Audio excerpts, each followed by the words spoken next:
అందరికీ good morning అండి. ఈరోజు మనం Telangana DSC SGT maths question పేపర్లో తదుపరి ప్రశ్నను చూస్తున్నాం. Question number 86. Arrange the following in descending order. క్రింది వాటిని అవరోహణ క్రమంలో అమర్చండి. ఇక్కడ ఇచ్చిన సంఖ్యలు 4 పవర్ 4, 2 పవర్ 7, 7 పవర్ 3, 3 పవర్ 6, 4 ఘాతం 4, 2 ఘాతం 7, 7 ఘాతం 3, 3 ఘాతం 6. ఈ క్రింది వాటిని అవరోహణ క్రమం డిసెండింగ్ ఆర్డర్లో మనం అరేంజ్ చేయమన్నాడు.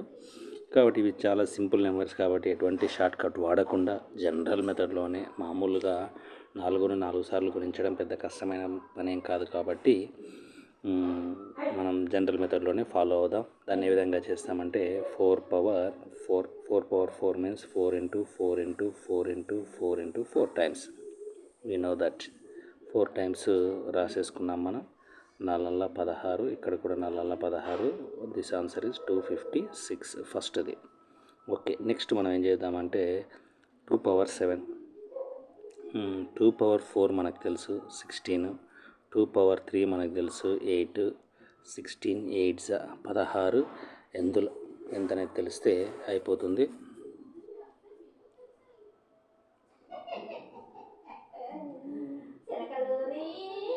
128 వస్తుంది మనకు. 2 power, that means 2 power 7 is equals to 128.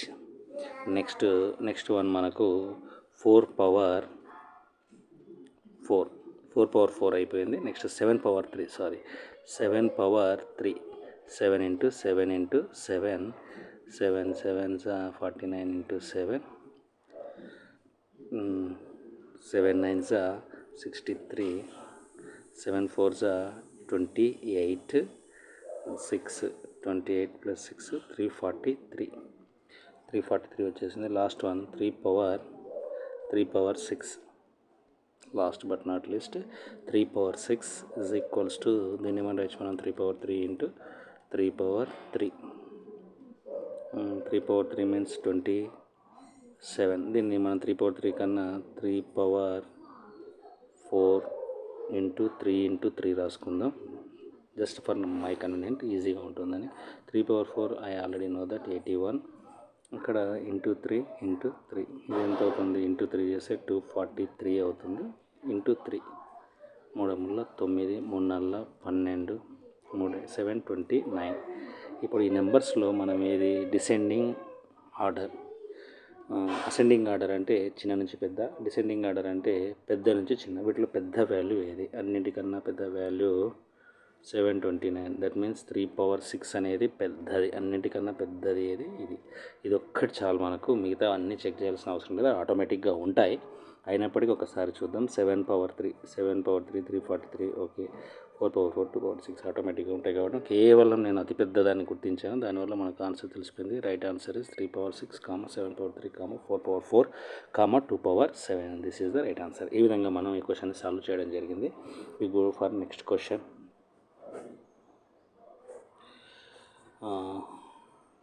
Now we are taking the next problem. Choose the correct statements from the following related to the properties of rational numbers. క్రింది వాటిలో అకర్ణీయ సంఖ్యల ధర్మాలకు సంబంధించి సరైన వాక్యాలను ఎంచుకోండి. ఇక్కడ మనకు ప్రాపర్టీస్ మీద క్వశ్చన్ వచ్చింది.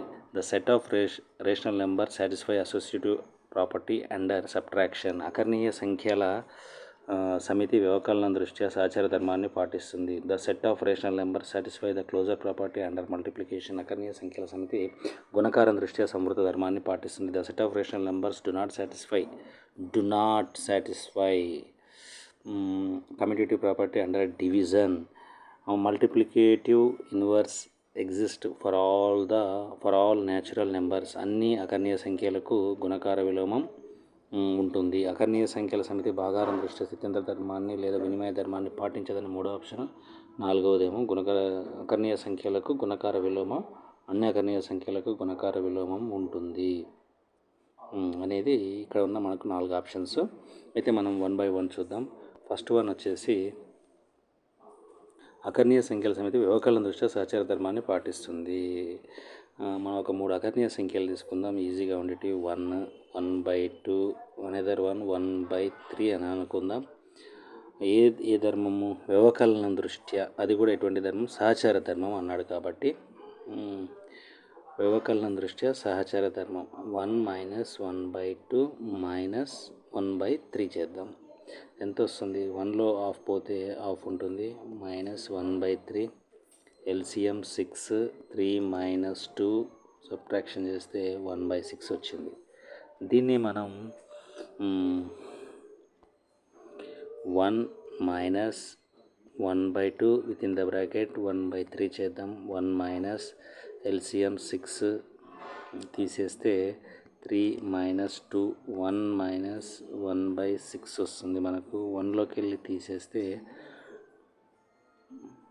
ఎల్సిఎం 6, 6 - 1 5/6. అంటే ఫస్ట్ ఆప్షన్ కరెక్ట్ కాదు. అకర్ణీయ పాటిస్తుంది అన్నాడు. సహచర ధర్మాన్ని వ్యవకలనం దృష్ట్యా అకర్ణీయ సంఖ్యల సమితి పాటిస్తుంది అన్నాడు కాబట్టి ఇక్కడ మనకు పాటించలేదు. ఎందుకంటే ఇక్కడ 5/6, ఇక్కడ 1/6, this two are not equal. కాబట్టి ఇది సరైన సమాధానం కాదు. ఓకే, నెక్స్ట్ మనము we go for next one. Next option అకర్ణీయ సంఖ్యల సమితి గుణకారం దృష్ట్యా సంవృత ధర్మాన్ని పాటిస్తుంది. అకర్ణీయ సంఖ్యల సమితి గుణకారం దృష్ట్యా సంవృత ధర్మాన్ని, మనం ఏవైనా నెంబర్స్ తీసుకొని, అవి అకర్ణీయ సంఖ్యలు రేషనల్ నెంబర్స్ అయితే చాలు, ఏవైనా 2 నెంబర్స్ తీసుకొని మనం చేద్దాము. అకర్ణీయ సంఖ్యల సమితి గుణకారం దృష్ట్యా సంవృత ధర్మాన్ని అంటే A × B = C కావాలి, అవుతుంది. కాబట్టి చాలా ఈజీగా అవుతుంది. చూద్దాం.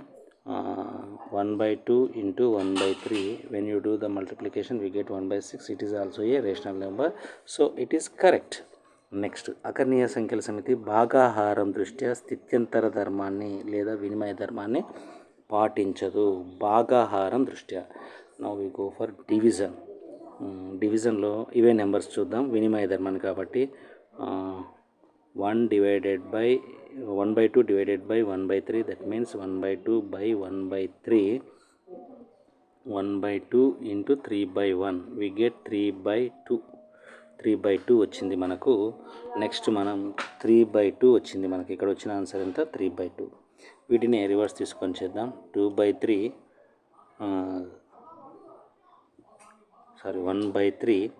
divided by 1/2, 1/3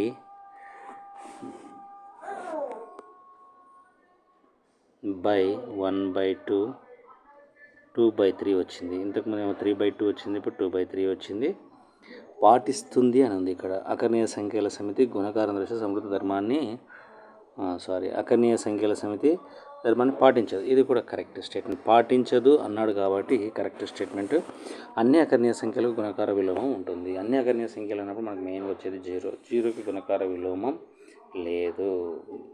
అంటే 0ని ఏ సంఖ్యతో గుణిస్తే మనకు 1 వస్తుంది, ఏ సంఖ్యతో గుణించడం కూడా రాదు. కాబట్టి గుణకార విలోమం లేనటువంటి సంఖ్య ఏదన్నా ఉందా అకర్ణీయ సంఖ్య సమితిలో అంటే అది ఒక 0 మాత్రమే. కాబట్టి ఇది ఉంటుంది అన్నాడు కాబట్టి లేదు.